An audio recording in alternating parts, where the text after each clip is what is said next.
Assalamualaikum warahmatullahi wabarakatuh. Perkenalkan, saya Isferilda Fadianovira dengan NIM B93219122. Di sini saya akan sedikit menjelaskan mengenai teori perkembangan karir Ginsberg. Nah, apa itu teori perkembangan karir Ginsberg? Teori perkembangan karir Ginsberg merupakan hasil kerjasama sebagai tim yang mempelajari tentang pengaruh perkembangan terhadap pemilihan karir.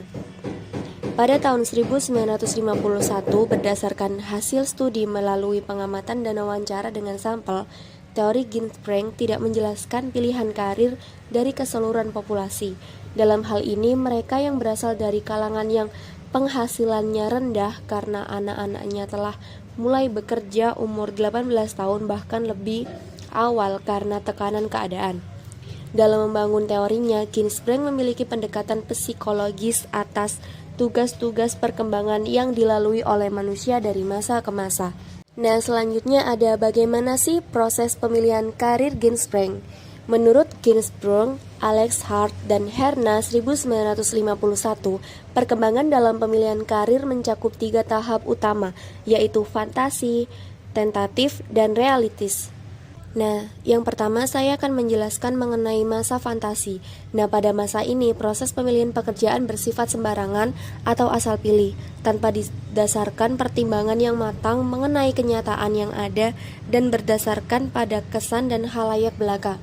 Menurut Ginsberg, kegiatan bermain pada masa fantasi secara bertahap menjadi berorientasi kerja dan merefleksikan preferensi awal untuk jenis aktivitas tertentu. Dan yang kedua ada masa tentatif. Nah, pada masa tentatif ini mulai memilih karir anak mengalami perkembangan, berawal dari kesenangan, ketertarikan, dan minat. Pada masa tentatif ini mencakup anak usia lebih kurang dari umur 11 tahun sampai 18 tahun. Masa tentatif ini diklasifikasikan menjadi 4 tahap, yaitu pada pertama ada tahap minat, tahap kapasitas, tahap nilai, yang terakhir yaitu ada tahap transisi. Nah, yang pertama ada tahap minat. Nah, tahap minat ini kisaran usia dari umur 11 sampai 12 tahun. Individu cenderung melakukan pekerjaan atau kegiatan hanya yang sesuai minat dan kesukaan mereka saja. Pertimbangan karir didasari atas kesenangan, ketertarikan, atau minat individu terhadap objek karir tanpa pertimbangan banyak faktor.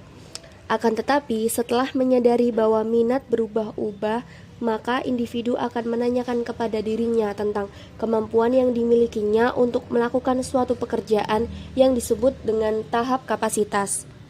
Untuk yang kedua yaitu ada tahap kapasitas. Nah, ini usia kisaran dari umur 13 sampai 14 tahun.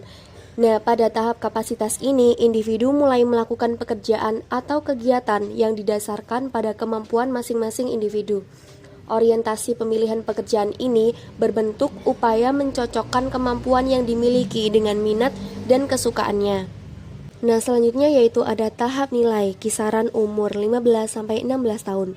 Nah, pada tahap ini di mana minat dan kapasitas akan diinterpretasikan secara sederhana oleh individu yang mulai menyadari bahwa terdapat suatu kandungan nilai tertentu dari suatu jenis pekerjaan.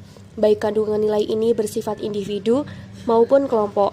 Serangkaian kandungan nilai ini yang membuat individu dapat mendefinisikan nilai suatu pekerjaan dengan pekerjaan lainnya. Tahap transisi kisaran umur 17 sampai 18 tahun. Nah, pada tahap ini di mana individu akan memadukan orientasi pilihan yang dimiliki sebelumnya dari minat, kapasitas, dan nilai untuk dapat direalisasikan dalam kehidupannya. Masa realistik kisaran umur 18 sampai 24 tahun. Pada masa ini, okupasi terhadap pekerjaan telah mengalami perkembangan yang lebih realistik. Orientasi minat, kapasitas, dan nilai yang dimiliki individu terhadap pekerjaan yang akan direalisasikan secara runtut dan terstruktur dalam frame untuk memilih jenis pekerjaan atau perguruan tinggi yang sesuai dengan spesifikasi mereka. Terdapat 3 tahapan dalam realistik. Yang pertama yaitu ada tahap eksplorasi, tahap di mana individu akan melakukan eksplorasi yang berpusat pada saat masuk perguruan tinggi. Individu akan mempersempit pilihan karir menjadi 2 atau 3 kemungkinan. Yang kedua yaitu ada tahap kristalisasi, tahap di mana individu akan mengambil keputusan pokok dengan mengaitkan faktor internal dan eksternal dirinya untuk sampai pada spesifikasi pekerjaan tertentu, termasuk tekanan keadaan yang ikut memaksa mengambil keputusan tersebut. Dan yang terakhir yaitu ada tahap spesifikasi, tahap di mana orientasi minat, kapasitas, dan nilai telah dijadikan pertimbangan yang matang dalam memilih arah dan tujuan karir di mana akan mengalami perubahan di masa yang akan mendatang.